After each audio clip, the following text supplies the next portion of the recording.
আসসালামু আলাইকুম, স্বাগত সবাইকে লার্ন উইথ ফাতিহা চ্যানেলে। তো আজকের ভিডিওতে আমরা শিখব কিভাবে ডেটা ভ্যালিডেশন করতে হয়।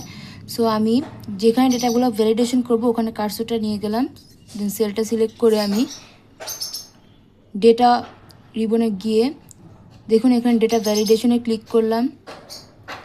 দেন এখানে অ্যালাউ এনি ভ্যালুতে আমি গিয়ে লিস্টে সিলেক্ট করলাম। দেন সোর্সে গিয়ে আমি যেই রেঞ্জটার ডেটা ভ্যালিডেশন করব আমি সেই রেঞ্জটাকে সিলেক্ট করে দিলাম।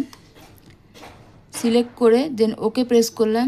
দেখুন আমার এখানে কিন্তু খুব সহজে একটি রিবন চলে আসলো, যার সাহায্যে কিন্তু আমরা যেই নামটা সিলেক্ট করতে চাচ্ছি সেটাই কিন্তু আমরা সেকেন্ডের মধ্যে সিলেক্ট করতে পারছি। দেখুন এই যে আমাদের এখানে ফুল ড্রপডাউনটা আছে এখানে সবগুলো নামের, যেখান থেকে আমরা যে কোনো নামের ড্রপডাউন যে কোনো মুহূর্তে কিন্তু বের করে ফেলতে পারি খুব ইজিলি।